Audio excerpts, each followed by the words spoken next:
Hey, bienvenue dans Le thé est servi, votre podcast préféré. Je m'appelle Julia Salamona, je suis créatrice de contenu et entrepreneur. Chaque samedi, vous pouvez me retrouver dans un nouvel épisode pour discuter d'un sujet différent. Installez-vous bien, car comme chaque samedi, le thé va être servi.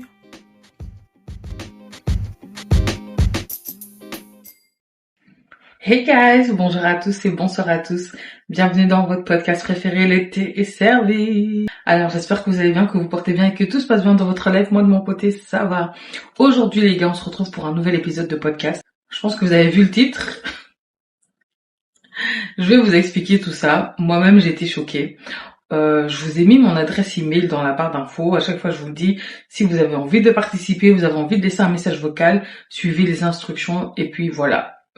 J'ai très peu de demandes, je vais pas vous mentir, hein, j'ai très peu de demandes de gens qui sont intéressés pour venir sur mon podcast. Donc moi-même, je dois chercher mes invités. Chose que j'ai commencé à chercher des invités pour cet été. Mais le mois passé, je sais pas, il y a 3 personnes qui m'ont contacté. Donc j'ai pris la première qui m'a contacté et je lui ai dit bon écoute, vu que t'es la première à me contacter, je vais commencer par toi. Il faudrait qu'on fasse un call afin qu'on se trouve une date pour pouvoir programmer une journée de tournage, ok. Vu qu'on n'habite pas dans la même ville, etc. et tout, je l'appelle, on passe un appel. Elle m'avait déjà briefé en mode oui, j'ai envie de parler de la relation que j'ai eue avec mon ex-mari et de ce qui s'est passé, etc. parce qu'il est en prison. Je vais pas vous mentir, moi je m'attendais à ce qu'elle me dise que son mari il volait, qu'il a trompé avec sa sœur, ou qu'il a frappé un voisin, je sais pas, je m'attendais à quelque chose comme ça. Donc quand elle m'a expliqué son histoire et qu'elle me dit que elle a découvert que son mari était un pédophile, je suis restée bouche bée en fait. Je suis vraiment restée bouche bée parce que je me suis dit what? Je sais que les pédophiles existent, je sais que les violeurs existent, je sais qu'il y a des méchants dans ce monde. Mais j'ai jamais pensé à la femme qui vit avec un homme comme ça. J'ai jamais pensé en fait à la famille qui apprend que ton oncle ou ton cousin ou ton mari a fait tel genre de choses. Et franchement, j'étais un peu choquée, j'étais émue, ça m'a fait mal au cœur. Et enfin bref, au fil du temps, enfin on en a discuté, et elle a pris la décision que pour la sécurité de ses enfants et pour sa propre paix à elle, et surtout aussi parce que sa belle famille était pas spécialement d'accord, on a pris la décision que ce soit moi qui raconte son histoire. Mais du coup, je vais vous faire un avertissement s'il vous plaît les gars. Je sais qu'à chaque fois je lui dis mais là j'en ai vraiment besoin. Soyez bienveillants, ok. Je sais qu'elle a pris certaines décisions où je sais que certaines personnes vont pas être d'accord avec ce qu'elle a fait. Moi-même j'ai subi agression sexuelle, viol, donc il y a certains propos qui moi-même me choquent, que tu puisses penser comme ça, mais voilà. On fait tous des erreurs dans la vie et juste par rapport à ça, je vais vous dire s'il vous plaît.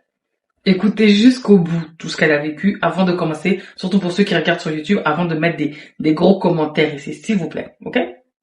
Moi, je transmets juste son message, mais s'il vous plaît, retenez en tête qu'il y a une personne qui va lire les commentaires, qui va écouter son histoire à travers ma voix. Et voilà, tout ce que j'avais à dire. Bien évidemment, quand je parle d'un sujet quand même assez sérieux, genre je me vois pas faire un Dr Love en plein milieu, donc il y aura pas de Dr Love pour cette semaine, mais peut-être la semaine d'après ou la semaine d'après encore. Voilà. Alors la fille, on va l'appeler Hélène. Ouais. On va l'appeler Hélène. Je viens de regarder Les Mystères de l'amour. Hélène et les garçons. Tout ça, Hélène et Nicolas. C'est grave, moi c'est rien. Bref, faut que je me concentre. Du coup, je vais l'appeler Hélène. Donc Hélène, voilà, donc c'est une jeune femme et tout, elle grandit dans sa ville, tout ça, tout se passe bien pour elle et tout. Et à l'âge de 20 ans, elle change de ville. Donner de ville, je vais éviter de donner des pays, franchement. Moi, tout ce que je veux, c'est qu'elle reste incognito, c'est tout. On veut pas de problème ici. Donc pas de nom de ville. Et donc elle déménage et tout, elle se prend un petit studio pour aller faire ses études un peu plus loin que là où elle a vécu. Tout se passe bien pour elle et puis un jour lors d'une fête, elle rencontre un jeune homme qu'on va appeler Nicolas. Bah oui, Hélène et Nicolas. Et donc voilà, et le courant passe super bien entre eux, genre vraiment coup de cœur et tout. C'est pas son premier mec, mais c'est la première fois, elle me dit qu'elle a un genre de coup de foudre comme ça, genre jamais elle a eu ça de toute sa vie. Donc ça se passe super bien entre eux, ils apprennent à se connaître et tout, ils passent du bon temps ensemble, ils rigolent trop bien ensemble et tout. Et au bout de quelques semaines, en fait, ils se mettent en couple. Et elle m'explique qu'en fait, à partir de ce moment-là, ils se voient très régulièrement. Après ses cours, ils passent la prendre. Pendant les week-ends, elle est chez lui. Ils se voient vraiment constamment. Et ils sont devenus collés comme les deux doigts de la main. Collés comme les deux doigts de la main? Est-ce que c'est vraiment une expression parce qu'on a 5 doigts?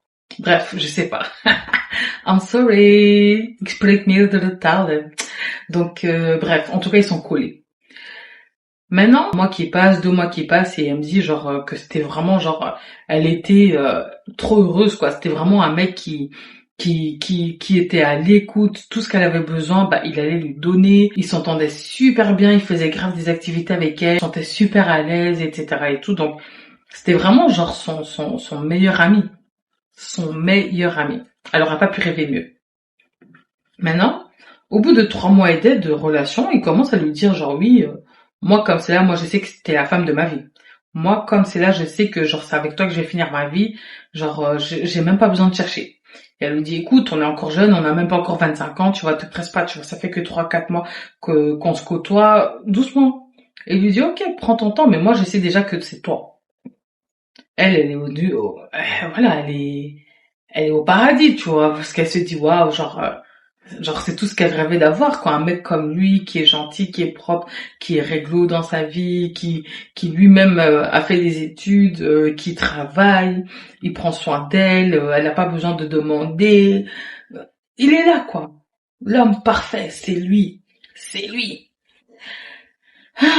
Donc bref, au bout de quelques mois, bah elle lui dit écoute, vu que tu parles de fiançailles, vu que tu parles absolument en mode je suis la femme de ta vie, ce serait bien que moi je rencontre qu'on rencontre nos familles respectives. Elle lui dit écoute, ça va être très compliqué. Et elle lui dit bon bah pourquoi? Elle lui dit bon bah je vais te dire un peu un secret, mais je veux pas que tu gardes ça pour toi parce qu'il y a personne qui le sait, mais toi je te fais confiance. Elle lui dit ok vas-y. Et il lui annonce, il lui dit écoute, quand j'étais petit, mon grand frère a abusé de moi.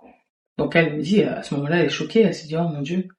Et elle lui dit bah que quand il en a parlé à ses parents, donc à la maman et au papa, on l'a chassé en mode genre ouais, toi t'es un mythomane, t'es jaloux de ton frère, des choses comme ça. Et on l'a mis dehors. Et elle me dit que genre quand il lui en a parlé, il avait genre limite les larmes aux yeux. Donc elle l'a réconforté, elle était en mode ok, je vois. Et du coup t'es plus en contact du tout avec ta famille. Et là il lui dit non. Dès le moment où ils m'ont chassé de chez eux, moi à 15 ans en fait j'ai un peu dormi dans la rue, c'est des amis en fait, il dit ouais c'est mes amis que tu vois là, c'est eux qui m'ont en fait comment je pourrais dire ça, c'est eux qui m'ont sauvé entre guillemets. Donc c'est ce qu'il lui dit. Mais et il lui dit également que écoute, mes potes sont pas au courant de ça. Mes potes ils pensent que mon père il me battait et que c'est pour ça que j'ai fugué et que je suis partie beaucoup plus loin que là où ma famille était. Et il a dit, il a pas envie que quelqu'un sache que son grand frère a abusé de lui et tout. Il a dit, ouais, je te le dis parce que toi, je te fais confiance, garde ça pour toi. De là, elle est choquée, mais elle comprend totalement et il lui dit, écoute, si je dois te doter, s'il y a des fiançailles, etc., sache qu'il y aura aucun membre de ma famille. Les membres que tu verras, ce sera genre la famille de mes amis, ceux qui me connaissent depuis que j'ai 13-14 ans, qui m'ont limite éduqué. Mais moi, comme c'est là, la famille de sang, c'est pas ma famille. Donc elle me dit qu'elle a trouvé ça super triste, mais que elle a dit elle comprend. C'est pas, tu vois comme on dit, il y a des gens, ils ont pas de parents, ils ont des géniteurs. Bah elle a vu ça comme ça, elle s'est dit ah ouais c'est chaud quoi. Et qu'elle s'est dit de toute façon si elle devrait avoir des enfants avec lui, elle veut pas avoir des gens comme ça autour de ses enfants. Donc elle s'est pas plus cassé la tête que ça. Elle s'est dit c'est dommage, mais voilà. Quand il a rencontré sa famille à elle, ça s'est super bien passé. Ils ont directement kiffé, ils ont directement accroché avec lui et tout, super bien. Et elle, bah du coup, bah elle a rencontré tous ses potes et la famille de ses potes, genre avec qui, là où il a eu l'habitude de dormir, etc. Toutes des choses comme ça. Donc bref, elle me dit que finalement ils décident de prendre leur temps parce que voilà, il faut mettre de l'argent, etc. Donc il est un peu moins pressé et tout. Mais il était super enthousiaste. Elle me dit qu'il est super enthousiaste. Il est vraiment en mode genre ouais, euh, Genre, moi j'ai pas eu une vraie famille, mais t'inquiète pas, quand nous on aura nos enfants, je ferai en sorte qu'il leur arrive rien. Je ferai des activités avec eux parce que moi j'avais aucune relation avec mon père. Bref, il parle comme ça. Donc elle me dit, genre, elle était juste en mode genre, c'est bien, elle est contente parce qu'il aurait pu mal tourner, mais au lieu de ça, il veut faire les choses bien pour ses enfants. Donc elle me dit, ouais, elle lui a dit, écoute, laisse-moi finir mes études. Après, on l'a fait cette famille. Enfin, bref, elle arrive à la fin de ses études et tout. Il y a la dot, il y a les fiançailles, il y a la dot, etc. qui ont été faites et tout. Et voilà, ils se sont mariés. C'est là que les problèmes ils ont commencé. Donc elle m'explique qu'ils se sont mariés, que franchement ça se passait sur entre eux. Ils se sont installés ensemble parce qu'ils n'habitaient pas ensemble. Enfin, vu qu'elle disait que non, c'était vraiment une règle qu'elle avait mis. Tant que je suis pas mariée, je n'habite pas avec un homme. Et tout, bah voilà. Ils se sont mis au travail et Dieu les avait dit d'un petit enfant. Ouais, on va pas préciser.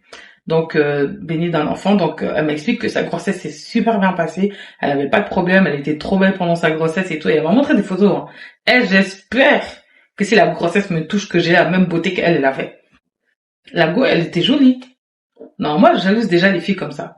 Genre, trop jolie comme ça. Genre, tu prends pas 1 kilo, il y a juste ton ventre qui est gros comme ça. Même ton visage, il est aminci. Genre, waouh. Moi, je sais déjà que si je suis enceinte, je serais comme ça. Déjà là, je suis déjà presque comme ça. Mais bref.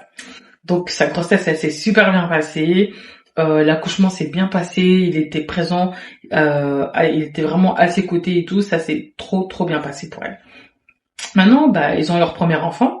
Et elle me dit que directement après, ils lui mettaient déjà des pressions en mode genre, ouais, il faut qu'on enchaîne, faut qu'on enchaîne. Alors, moi, je veux une équipe de foot et tout. Moi, je veux grave une grande famille et tout, parce que moi, j'ai plus de famille et tout. Elle disait, ouais, bah, écoute, c'est quand Dieu le voudra. Sauf qu'elle est très vite retombée enceinte. Donc, ils ont un deuxième enfant. Ils ont un deuxième enfant, donc pendant sa grossesse, il y a une fille qui a porté plainte contre son mari. Je l'ai appelé comment? Nicolas. Pour viol. Et agression, ouais, d'autres trucs, mais bref. En gros, il y a une fille qui l'accusait de l'avoir violée. Elle, déjà, elle me dit, t'as à 6 mois de grossesse ou à 7 mois, t'as pas envie d'entendre des choses comme ça, genre en mode que ton mari il a été accusé de viol, tu vois. T'as pas envie d'entendre des choses comme ça, mais en tout cas, c'était ça. Et elle me dit que bah quand comment on dit ça, confronté, quand elle l'a confronté, bah directement elle était à base de mais chérie, t'es sérieuse? Comment tu peux croire des choses comme ça? Oui, j'ai déconné, j'étais un peu stressée et tout, je me sentais pas bien parce que genre je me disais oui, j'aurais aimé que mes parents y voient leurs petits enfants et tout, donc j'étais un peu mal et j'ai commencé un petit peu à boire, mais jamais je pourrais violer quelqu'un. Moi-même, je sais ce que ça fait, ça m'a détruit. Comment tu peux croire que moi je peux faire ça à quelqu'un d'autre et tout? Il disait des trucs comme ça. Et elle était en mode, ah, ok, ouais, t'as raison.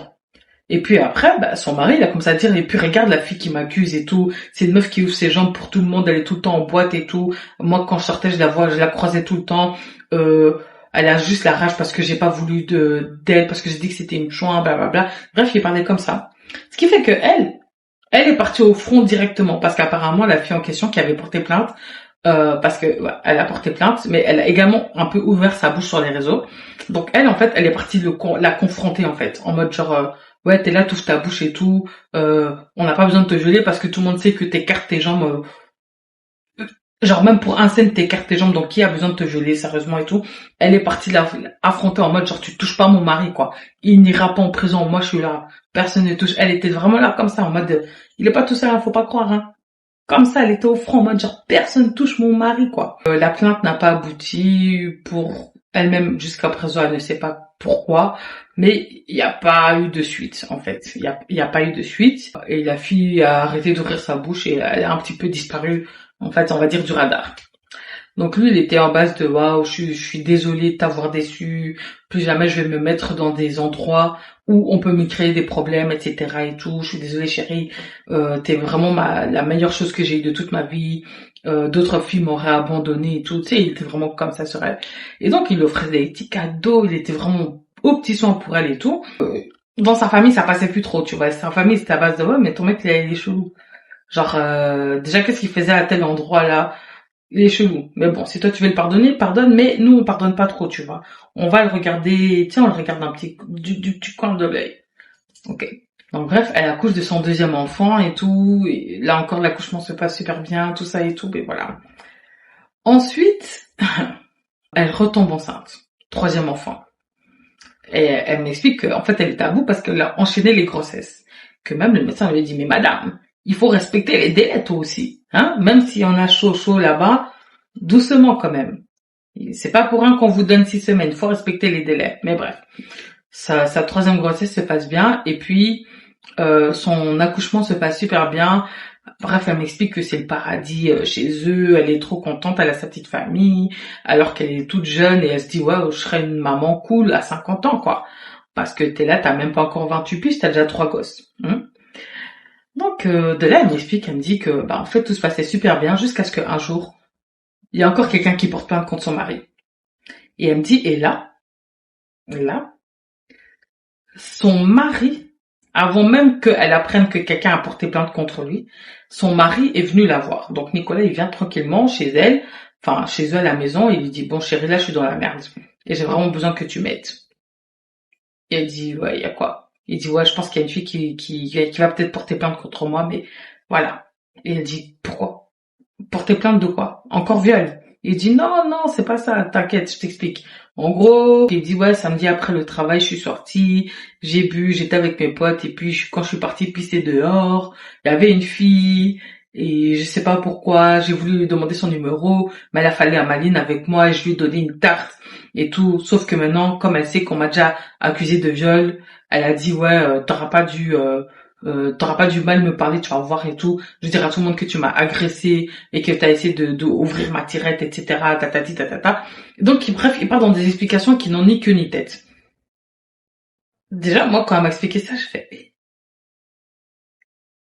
et puis, c'est pas tout. Elle me dit quoi? Elle me dit, ouais, son propre mari, il est venu lui dire, écoute, vu que toi, t'es une femme, est-ce que tu veux pas aller parler à la fille? Je te donne son Instagram, toi, tu vas aller parler à la fille. Comme ça va peut-être, tu vois, ça va la calmer, tu vois. Tu vas lui parler de femme à femme. J'ai dit, attends. Donc, ton mari il rentre chez toi, enfin, chez vous, et il te dit, genre, ouais, qu'il allait demander le numéro d'une femme, et que ça s'est mal passé, et que, soi-disant, cette femme a décidé de faire comme si lui, il l'avait agressé parce que elle n'a pas donné son numéro de téléphone. Et elle me dit, ouais, c'est totalement ça. J'étais en mode, eh. Et donc, je lui demande, je lui dis, mais t'as fait quoi? Et elle me dit, bah, elle a pété un plomb. Elle a dit, non, non, non, non, non, non, c'est quoi ces conneries et tout. Et genre, elle a dit, bah, elle, déjà, elle peut pas aller faire des choses comme ça. En fait, elle a dit, bah, elle a commencé à péter un plomb, elle a commencé à pleurer. Elle disait, ouais, donc toi, tu manques de respect. Déjà, au-delà que tu es agressé ou de la fille ou pas. Comment ça, tu vas demander le numéro de femme, le numéro de téléphone d'une femme? Comment tu sors dehors, tu vas demander le numéro de téléphone d'une femme? Alors que t'as moi ici à la maison. Et comme ça dire que soi-disant ses potes lui ont dit que ouais, comment ça se fait que ta femme elle reste avec toi, t'es un bel type et tout.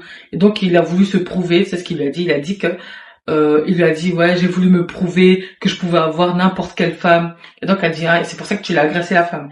Et donc il pleurnichait en disant non, je l'ai pas agressé, je te jure, je l'ai pas agressé sur la tête de mes enfants, sur la tête de nos enfants, je l'ai pas agressé et tout, crois-moi et tout, tu vois. Elle tabasse de non non non, je pas sur la tête de nos enfants, tu vois, c'est mort, arrête ça. Et elle a dit, écoute, tu prends tes bagages, tu te casses, va faire tes conneries dehors, mais mets-moi en dehors de tout ça, en fait, tu vois. Mets-moi en dehors. Donc, il a pleurniché devant la porte, il voulait pas partir. Les hommes! Ah! Les hommes! Oh, Seigneur. Mais en gros, elle me dit que genre, il pleurait devant la porte et tout. Et donc, elle était à base de, gars, arrête de faire des conneries comme ça parce qu'il y a des enfants maintenant. Donc, les enfants, ils sont là en train de pleurer parce qu'ils voient leur mère qui met le papa dehors. Et le père qui est là en train de pleurnicher et tout, et donc les enfants aussi pleurent en mode genre mais oh maman, pourquoi tu fais des choses comme ça, tu vois, ils sont pas bien les enfants. Donc elle a laissé à l'intérieur, elle lui a dit écoute, c'est la dernière chance que je te laisse. Va voir un psychologue et gère tous tes problèmes. Parce que je sens que toi là dans ta tête là ça fonctionne pas bien. Ça ne fonctionne pas bien. Donc bref, elle va au travail et elle explique à sa collègue. Elle lui dit à sa collègue tout ce qui s'est passé. Et donc sa collègue était là, elle lui dit ben meuf, en vrai de vrai, moi j'ai entendu des choses. Moi je suis pas hein, mais moi je pense qu'il faut que tu fasses gaffe. Et elle lui dit qu'est-ce que t'as entendu? Elle dit bah tu vois quand ton mari là, on avait porté plainte contre lui pour viol. Elle dit ouais. Bah elle dit bah moi on m'avait dit que c'est pas la première fois apparemment et que Askip il aurait violé un membre de sa famille. Donc elle entend ça et elle dit elle tout ce qu'elle se souvient c'est que son mari lui a dit que son grand frère a abusé de lui et ensuite sa famille l'a mis dehors. Mais elle va pas dire non, c'est pas ça l'histoire. La vraie histoire, c'est que c'est son grand frère qui a abusé de lui et c'est pour ça qu'on l'a mis dehors. Donc elle écoute seulement la collègue, elle fait genre ah ouais ok ça va merci de me le dire, mais elle n'y croit pas, tu vois, elle dit ouais non ça c'est juste les bruits de couleur, ça veut rien dire. Et ensuite, bah en fait, elle quelque chose lui disait en fait, elle me dit en fait il y a quelque chose qui faisait que elle n'était pas à l'aise. Là où au début elle voyait la relation comme waouh, elle a dit en fait à partir de la deuxième personne qui a voulu porter plainte ou qui a porté plainte plutôt contre son mari, elle sentait qu'il y avait quelque chose qui clochait mais elle savait pas dire quoi. Elle était à base de moi, je sais pas. Il y a quelque chose qui ne tourne pas rond mais elle arrive pas à mettre un doigt dessus. Donc elle me dit genre bah elle a commencé à en parler à sa collègue elle était là à base de ouais meuf, moi si j'étais toi je ferais comme des vérifications et tout hein, parce que c'est pas normal que plusieurs personnes se permettent de dire des choses comme ça. Et elle lui dit, écoute, il a une famille toxique, il a pas eu un passé facile et tout, mais voilà, tu vois, moi je veux pas écouter des inconnus et tout, nanani, nanana. Et puis voilà. Et elle lui a dit, écoute, contacte au moins un membre de sa famille. Essaye juste au moins, tu vois, de voir. Déjà, si ça se trouve, ça peut les rétablir les liens. Et elle tabasse de ouais, non, mais lui, il veut pas après ce qu'on lui a fait, je peux comprendre et tout. Et là, sa collègue, elle lui dit, ouais, ok, il veut pas, mais le fait qu'il ne parle pas avec sa famille, t'es mal les bêtises qu'il fait. En tout cas, lui, c'est ce qu'il dit, c'est que les bêtises qu'il fait, c'est à cause du fait qu'il n'a pas de famille, entre guillemets. Et elle dit, ouais, écoute, c'est bon, tu sais quoi, t'as raison, tout, je vais chercher. Donc, elle me dit, elle va sur Facebook, elle tape le nom de famille, elle cherche et tout. Et vu qu'elle avait déjà vu une photo, il avait montré une photo de sa famille, elle a réussi en fait à identifier une des sœurs sur Facebook. Elle a contacté la sœur sur Facebook. Elle lui envoie un message en mode oui, bonjour, j'aimerais savoir est-ce que vous êtes la fille de tel et un tel. La personne lui répond oui, on se connaît, t'es qui? Et elle lui dit écoute, voilà, j'aimerais que tu gardes ça pour toi, mais moi je suis la femme de. Je l'ai appelé comment Nicolas? Je suis la femme de Nicolas. Ça fait autant d'années qu'on est ensemble, on a 3 enfants.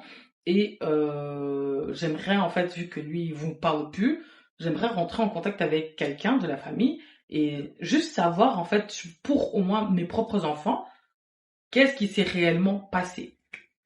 Et là, la sœur, elle lui dit, écoute, est-ce qu'on peut t'appeler? Je suis avec ma mère et avec une de mes sœurs, est-ce qu'on peut t'appeler? Elle dit ouais ok et là ils ont fait un appel vidéo. Elle me dit genre la maman a demandé à voir les petits enfants et tout. Elle disait ouais voilà c'est eux et tout. La mère elle était en pleurs parce qu'en fait c'est bah en fait c'était les seuls petits enfants qu'elle avait déjà pour commencer. Donc elle a 3 petits enfants d'un fils à qui elle ne parle plus quoi. Donc la maman elle était émue, ils étaient un peu en pleurs et tout. Et on lui a dit écoute des conversations comme ça c'est mieux qu'on ait en face à face to face. On va pas en parler genre à travers Messenger quoi ou Facebook ou je sais pas comment ça s'appelle quoi. Donc elle dit ok, il y a pas de souci et ils décident de se donner un rendez-vous. Donc elle prend les enfants avec, comme ça tout le monde peut voir et ils se mettent d'accord que personne le dit en tout cas pour l'instant à son mari, ni enfin ni elle ni sa belle famille du coup pour le coup. Donc elle va les voir, elle me dit qu'elle est archi stressée et tout. Et quand elle est partie les voir et tout, bah ils l'ont accueillie super bien, enfin on l'a nourri, on l'a donné à boire et tout. Et voilà, quand les enfants y jouaient et tout. Et elle a parlé. Du coup, il y avait la mère, il y avait 3 de ses sœurs. De là, elle m'explique en fait qu'ils ont commencé à discuter. Elle explique comment elle l'a rencontré, etc. On lui demande, ouais, il fait quoi dans sa vie maintenant? Elle dit, ouais, il fait ça, il fait ça, il fait ça, il fait ci, il fait ça. Et eux, ils disent, ah, d'accord, est-ce que tu penses qu'il voudrait encore nous voir et tout? Et donc là, il y a une des filles qui dit, bah vous pouvez le voir, mais moi, je veux plus jamais le voir de ma vie. Et elle dit, mais pourquoi? Pourquoi? Parce qu'il n'a rien fait. Pourquoi est-ce que vous l'avez chassé dehors?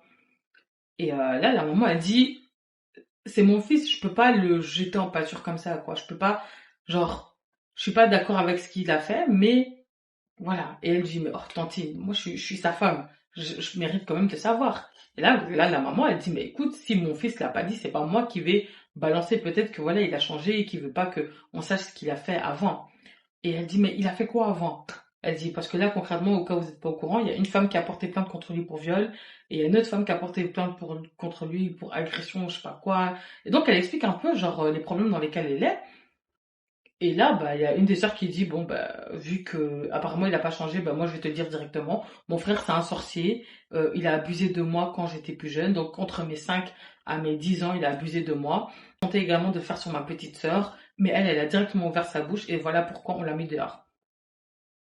Genre, son cœur, il battait plus trop, tu vois. Genre, elle me dit, mais elle avait l'impression qu'elle allait tomber dans les pommes. Parce que comment tu passes de, oh, mon grand frère, il a abusé de moi, à, toi, tu découvres que, en fait, c'est toi qui as abusé de tes sœurs. Et après, la maman, elle a dit, ouais, il a commencé à dire que non, c'était son grand frère qui avait abusé de lui, etc. et tout, et que c'était pas lui, blablabla et tout. Et donc, bref, ils l'ont mis dehors, mais pas en mode dehors, dehors, quoi. Elle me dit, en fait, la maman lui a dit, malgré le mal qu'il a fait à ses filles, ça reste son fils. Elle s'imaginait pas le mettre comme ça en prison, donc elle l'a envoyé chez son frère, qui reste chez son frère où il n'y a pas d'autres enfants. Et que son frère, en fait, devait éduquer son fils, comme ça ses filles sont en sécurité. Mais elle avait un peu du mal aussi. Et lui, en fait, au lieu de comprendre sa punition, le fait qu'il ne peut plus vivre chez sa famille, il a commencé à les menacer de mort, à les haïr, à fuguer de chez son oncle en fait. Et après ça, ils avaient plus tellement des nouvelles et ils ont essayé, ils l'ont mis chez un psychologue, ils ont tenté de le mettre dans un internat et tout, mais il y a rien qui allait. Il en faisait qu'à sa tête et au bout d'un moment, bah, les parents ils sont perdus, ils se sont dit bon bah on a un enfant voilà, on sait quoi en faire, mais il nous reste les autres enfants. Il faut aussi qu'on s'occupe d'eux, quoi. On peut pas mettre toute notre énergie à constamment le courir après. Et voilà, la maman, elle dit qu'elle, clairement, bah, ça l'a fait mal au cœur parce qu'en fait, elle sentait qu'elle abandonnait son fils, mais elle savait pas quoi faire.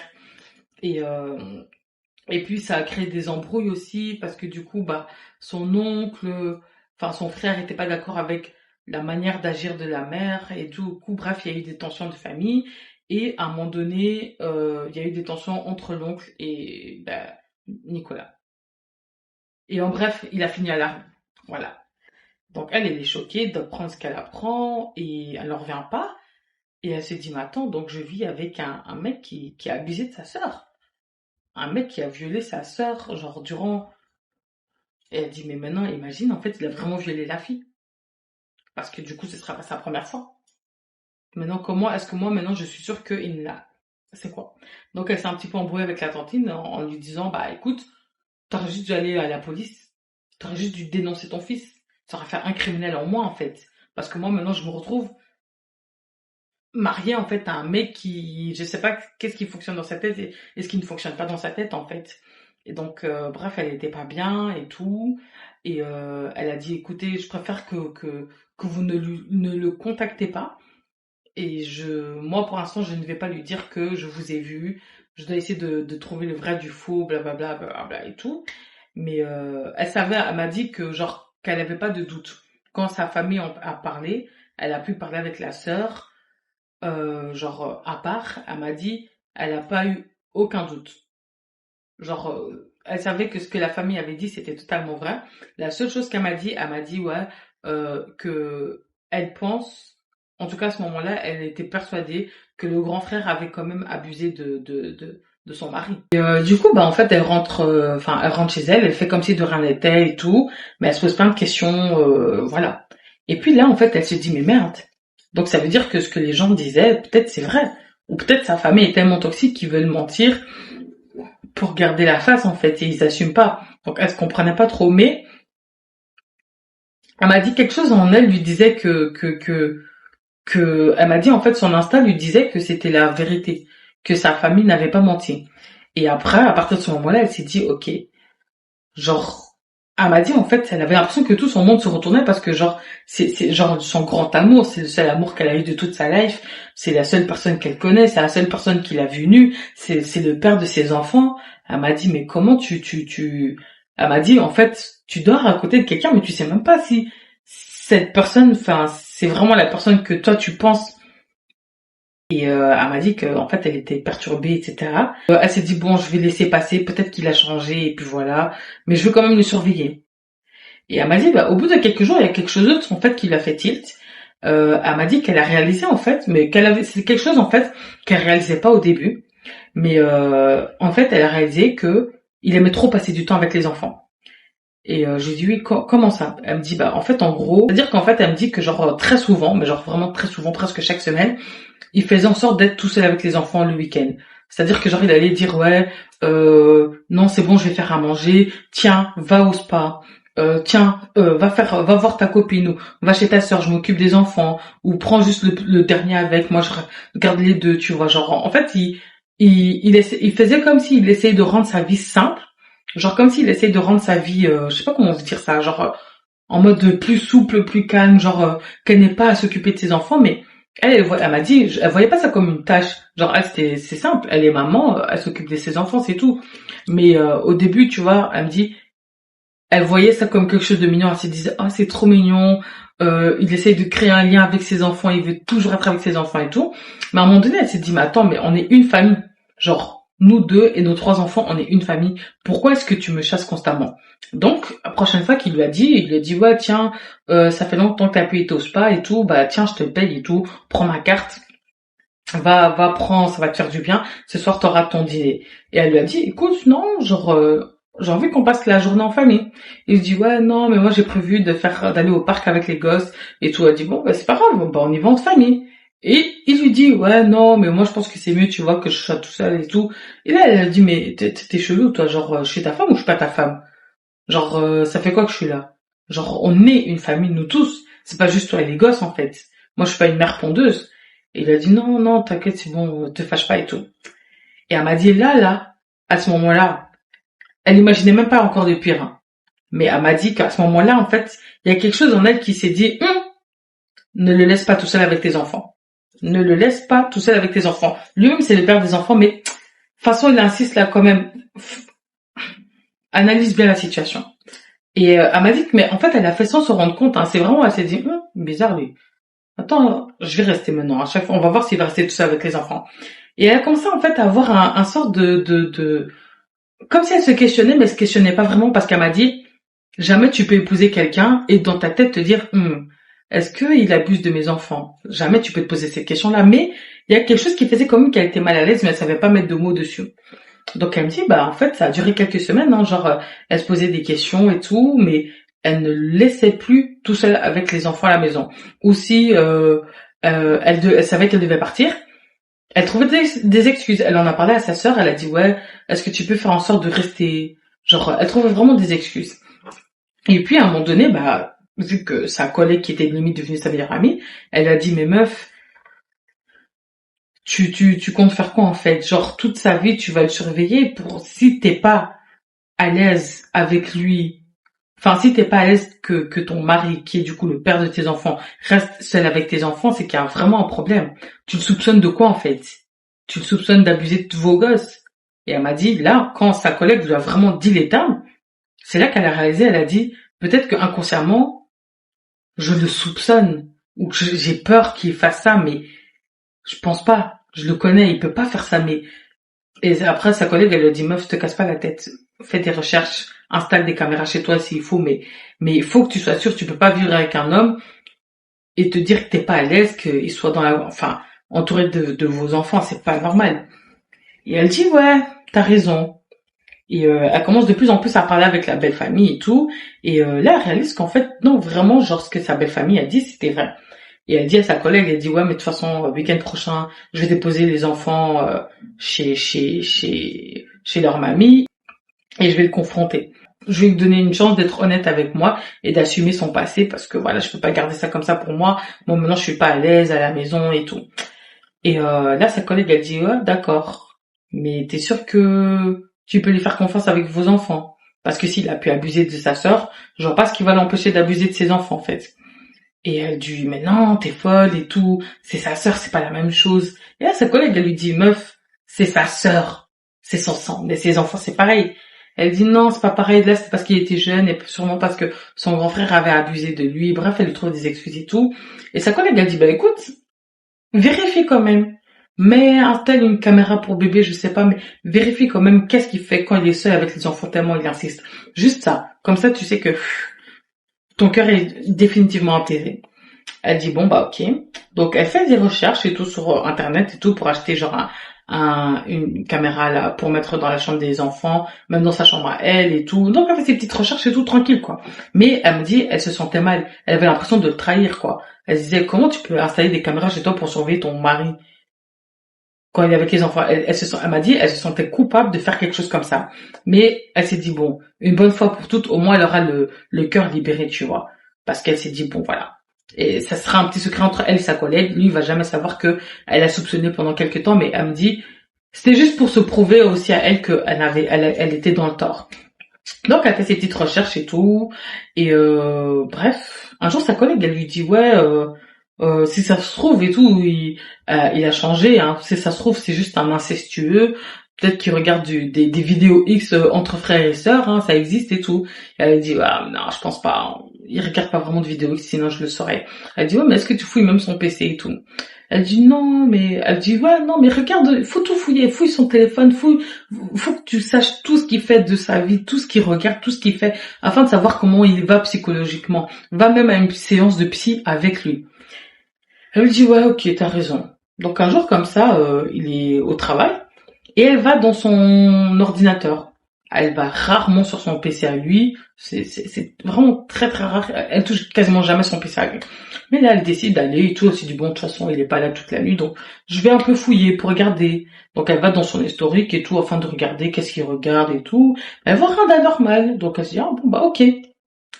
Et ensuite, bah, elle me dit, en fait, elle commence à fouiller son PC, mais elle était même plus en train de fouiller parce qu'elle se disait, ouais, ça va, il regarde pas des trucs trop bizarres et tout.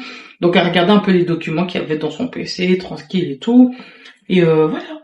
Elle me dit qu'elle découvre rien de bizarre et tout. Elle s'est dit, elle était apaisée. Elle était vraiment apaisée, apaisée. Et là, vous voyez comment je lui ai dit, meuf, ta collègue, c'est un ange envoyé par Dieu, je sais pas, mais ta collègue. Donc elle est au téléphone avec sa collègue et tout, elle lui dit genre ouais meuf, tu vois je t'avais dit il est pas chelou, il regarde pas de porno incestueux.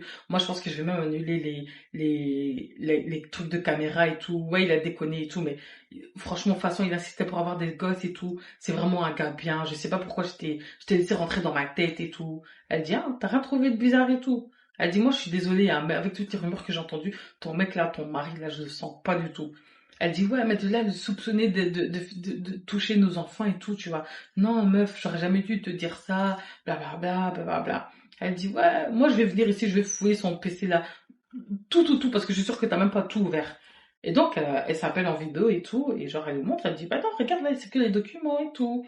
Et bref, elle tombe sur un dossier comme ça, qu'elle a pas ouvert.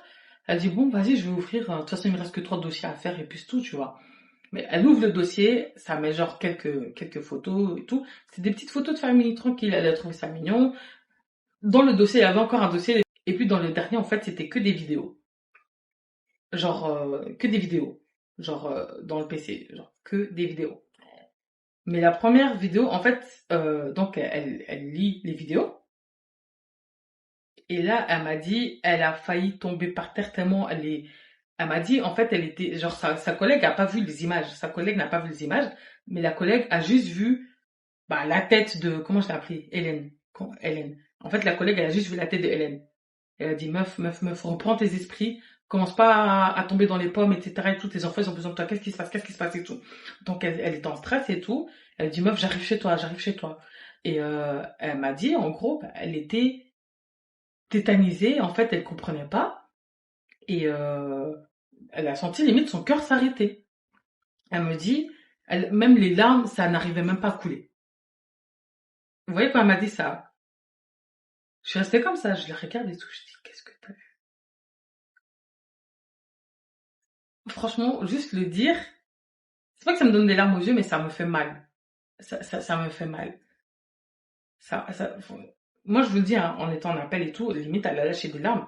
Mais moi, je suis très émotif, hein. Moi, je suis très émotif. Moi, je peux pas supporter des trucs comme ça, mais ce que je vais vous dire est très dégueulasse. En gros, il y avait une centaine de vidéos photos. Et dans les vidéos et les photos qu'il y avait dans son fameux dossier là, dossier sans titre, bah dans le dossier, dans le dernier dossier dans lequel elle a cliqué, elle m'explique que c'était en gros des photos de ses enfants nus, des vidéos où il fait des attouchements sur ses enfants. Mais elle m'a dit, elle avait envie elle a vomi, elle était stressée, elle a attendu que sa collègue elle arrive. Même sa collègue qui est arrivée était mal à l'aise, elle était pas bien. Imagine, toi t'es là, t'as épousé un homme Et au bout de quelques années, tu découvres que cet homme-là, depuis votre premier enfant, il s'amuse à aller mettre sa langue. Je peux même pas dire ça. Tous les choses que tu peux faire. Non, non, non. Franchement, j'étais choquée. J'étais choquée. Elle m'a dit, genre, ouais, la langue, tranquille, dans, dans la nectarine de la petite. Il fait une branlette sur le petit. Il met le bangala du petit. Donc toi, t'es là, ta femme, elle a accouché. Tu as vu cet enfant sortir de son ventre. Et puis quelques mois après, tu le prends pour aller faire tes petits plaisirs. Et tu filmes ça en plus. Tu filmes ça, normal. Et ça, depuis qu'ils ont quelques mois. Jusqu'à ces enfants, ils avaient genre... jusqu'à le dernier avait peut-être occupé à faire des trucs comme ça. Donc depuis leur plus jeune âge, c'est ça qu'ils font sur leurs enfants. Elle m'a dit, elle était pas bien, elle tremblait, elle avait l'impression que, elle m'a dit, elle sentait plus ses jambes. Elle m'a dit, ses jambes, elles picotaient, genre, elle avait l'impression qu'elle pouvait même marcher, elle pouvait pas. Elle était tétanisée, elle avait peur que ses enfants, ils se réveillent. Elle avait envie de crier, elle savait pas quoi faire et tout. Et elle m'a dit, bah, elle a appelé sa sœur. Parce qu'il était pas super tard non plus, hein. Elle a appelé sa sœur, elle a appelé son cousin. Elle a contacté, bah, du coup, bah, la sœur de son mari. En fait, elle a contacté tout le monde. À ce moment-là, elle avait l'impression qu'elle allait partir, que son corps, il allait la lâcher. Et que du coup, bah, il fallait qu'elle fasse tout en sorte pour que les enfants ne soient pas sous la garde de... qu'ils obtiennent pas la garde des enfants, quoi. Donc tout le monde doit être au courant. Donc elle m'a dit, elle a pris plein de photos, plein de photos. Elle a appelé sa mère en hurlant maman, maman, maman et tout. Elle a appelé sa sœur, elle a appelé son cousin, elle a appelé sa belle-sœur du coup, elle a appelé sa belle-mère, elle a appelé tout le monde en pagaille. En mode, ouais. Sa sœur est venue directement chez elle et bref, elle m'a dit ils sont partis à la police et tout et voilà. Et ensuite, c'est enchaîné tout un tas d'événements. J'étais choquée. Elle m'a dit, elle a jamais été autant dégoûtée de sa vie. Elle m'a dit clairement que à ce moment-là, mais en fait, elle avait juste une envie, c'était de le tuer. Et que après ça, elle avait la rage, une rage immense, même contre sa belle famille. Et je lui dis, ouais, mais pourquoi? Parce que c'est pas eux qui l'ont fait, enfin, genre. Et mais elle m'a dit qu'en gros, bah, si la maman avait peut-être porté plainte, peut-être qu'il aurait eu un casier judiciaire, ou. Je dis, ah, mais est-ce que tu te mets en couple et tu vérifies vraiment le casier judiciaire des gens? Moi, je le fais. Parce que je suis tombée sur des fous. Vous avez vu mes stories time, je suis tombée sur des fous. Des gens qui te montrent sur leur identité, des gens qui viennent de prison, mais qui te font croire que c'est des frères en Christ. Moi, je suis tombée sur des fous, tu vois. C'est fait que moi, je vérifie vraiment le casier judiciaire. Tant que j'ai pas vu ta carte d'identité, moi, je te crois pas. Tant que tu me montres pas ta carte d'identité ou ton acte de naissance, je ne te crois pas. Mais je sais que la majorité des gens ne le font pas. Encore moins dans le début de vingtaine. Donc je dis, mais si tu allais, est-ce que tu l'as vérifié? Tu n'as pas vérifié. Donc je pense pas que tu aurais vérifié, quoi. Mais elle me dit, ouais, que non, à ce moment-là, en tout cas, elle avait une rage immense. Elle a balancé toutes ses affaires, etc. Elle a pris les enfants, ils sont partis chez la mère. Euh, et qu'ensuite, bah, déjà, il y a eu le Covid qui est apparu, enfin, parce que c'était vraiment juste avant le Covid, quoi. Et de là, elle me dit que, bah, en fait, bah, du coup, ça a fait que le procès a été, comment on dit ça, reporté, puis il y avait pas mal de choses, puis lui-même qui avait le Covid, qui est hospitalisé à un moment donné, etc. Et elle m'a dit, c'est super méchant de le dire, mais à ce moment-là, quand il était hospitalisé par rapport au Covid, elle espérait qu'il crève. Elle espérait qu'il crève parce que ça allait lui rendre la tâche plus vite. Tout ce qu'elle aurait pu dire à ses enfants, c'est papa, il est mort. Je suis en mode, mais ouais, non, elle m'a dit franchement qu'elle a jamais autant pleuré de sa vie. Elle m'a dit chance qu'elle était super bien entourée et parce que elle allait pas bien. Et au tout début, bah les enfants ils sont là à base de mais papa il est où? Papa il est où? Pourquoi? Et papa. Et elle s'est dit mais merde, mais maintenant je fais comment moi avec mes gosses et tout quoi. Genre elle m'a dit ça a été une galère, ça a été une torture. Elle a eu à plusieurs reprises elle a eu envie de se suicider. Elle s'est dit putain mais c'est quel genre d'homme que moi j'ai aimé. Elle se sentait pas bien dans sa peau.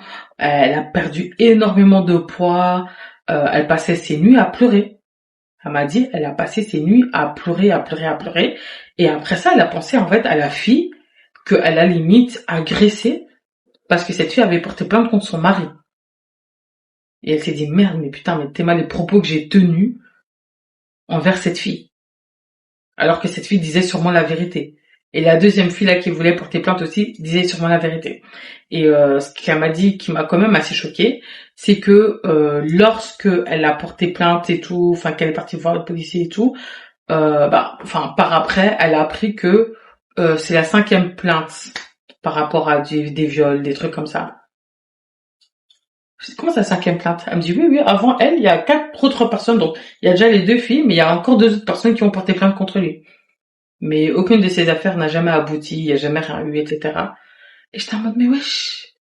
Donc là, on marche dans la rue, là, tu peux te faire accoster par un mec, et il y a déjà 4 personnes qui ont porté plainte contre lui pour viol ou agression, ou je ne sais trop quoi, tu vois. Franchement, je suis dépassée. Mais après ça, en fait, on a un peu parlé. Je lui ai demandé comment t'as fait en fait pour remonter la pente. Elle m'a dit clairement c'est ses gosses. Elle m'a dit clairement c'est ses gosses et également sa belle famille. Genre elle est devenue super proche de son ex-belle-sœur parce que maintenant elle est plus mariée. Mais elle est devenue super proche de son ex-belle-sœur parce que son ex-belle-sœur a vécu ce que les enfants ont vécu d'une certaine manière. Donc les enfants ils vont en thérapie et puis voilà, ils pourront pas voir leur père. En tout cas tant qu'ils n'ont pas 18 ans, voilà. Une fois qu'ils sont majeurs et vaccinés, ils feront ce qu'ils veulent. Donc, si un d'entre eux a envie d'aller voir le daron, il n'a rien qu'à aller. Mais là, pour l'instant, voilà, il n'y a pas de contact avec le père. Et Nicolas est en prison. Je vais pas vous dire pour combien d'années, ça c'est un autre débat, mais voilà. Mais en tout cas là, en ce moment, là, à l'heure à laquelle je parle, là, maintenant en 2024, là, il est en prison. Et voilà. On a un peu parlé et tout, je lui ai demandé, comment elle vivait là maintenant, comment est-ce que ses enfants y vont. Elle m'a dit que les enfants vont très bien, que par moments ils demandent quand même après leur père, etc. Et que c'est quand même un peu compliqué et tout, et qu'elle a un peu peur, surtout pour l'adolescence, parce que voilà, c'est à l'adolescence aussi que tu découvres certaines choses et tout, et surtout que les plus grands, voilà, le dernier se souviendra peut-être pas, mais elle me dit les 2 plus grands vont sûrement se souvenir. Enfin, les deux plus grands savent, en tout cas, voilà. Ils sont conscients, tu vois. Donc, elle me dit qu'elle stresse un peu par rapport à l'adolescence et tout, mais que, voilà, qu'elle est bien entourée, que du coup, ça devrait bien se passer. Et que, voilà, elle m'a dit qu'elle se concentre que sur elle et ses enfants. Que sa collègue, c'est devenu c'est vraiment sa BFF parce que si c'était pas pour sa collègue, je pense elle m'a dit, elle aurait mis un peu beaucoup plus de temps en fait à capter certaines choses, mais sa collègue elle sentait pas le truc, elle tabasse de meuf. Il a violé sa sœur, il a abusé de sa sœur c'est pas juste une fois, hein, pendant des années. Dès qu'il pouvait, il prenait sa petite sœur pour faire des bails. Tu peux pas me dire, et moi je suis d'accord avec sa collègue, que sans aller en thérapie ni quoi que ce soit, le mec il est devenu une nouvelle personne et non, c'est non. Mais bon, dommage pour elle. Ah oui, et elle m'a dit que comme elle est là, elle pense qu'elle pourrait plus jamais faire confiance à un homme, qu'elle ne laisse même pas un homme l'aborder, que ça l'intéresse totalement pas. Elle a sa priorité, c'est ses enfants. Elle m'a dit qu'elle était dégoûtée du sexe, elle est dégoûtée de l'amour, elle est dégoûtée des hommes. Elle veut plus rien savoir. Elle veut plus rien savoir. Elle m'a dit, ses enfants, la santé de leurs enfants, que ses enfants soient en sécurité, c'est tout. C'est tout ce qui compte pour elle.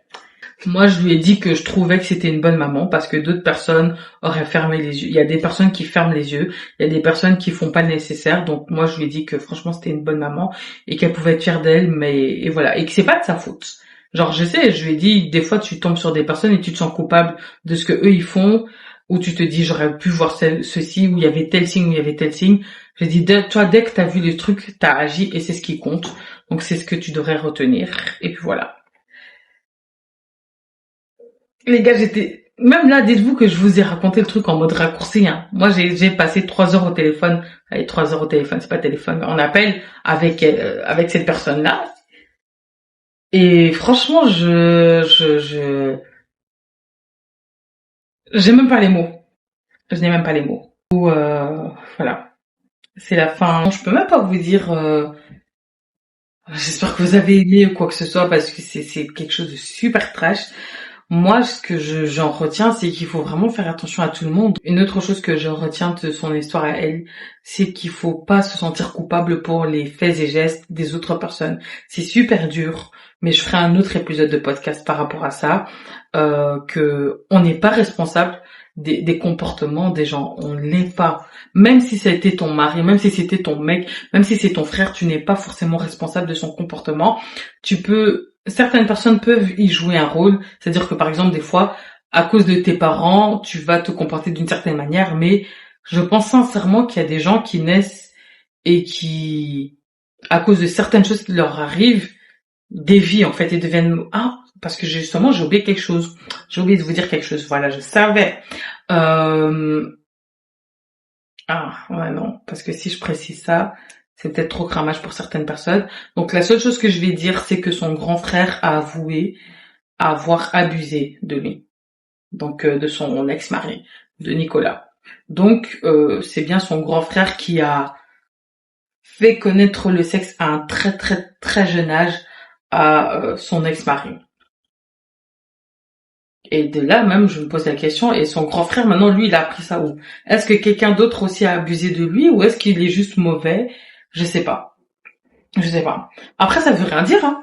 Il y a des gens dont on a abusé pendant plusieurs années, mais qui sont devenus des très bonnes personnes, qui militent et qui, je sais pas, moi, se battent contre les violences, etc. Enfin, vous voyez ce que je veux dire. Donc, c'est pas parce qu'on te fait une mauvaise chose que tu deviendras automatiquement une mauvaise personne. Mais c'est pas une règle qui fonctionne pour tout le monde. Il y a des gens à qui on fait une mauvaise chose et eux-mêmes deviennent des monstres ou eux-mêmes font 2 fois pire après. Mais voilà. En tout cas, sur ce, je vous retrouve la semaine prochaine pour un nouvel épisode de podcast. Merci en tout cas d'avoir regardé et protégez-vous, les gars. Protégez-vous et protégez votre entourage. C'est tout ce que j'ai à dire. Gros bisous.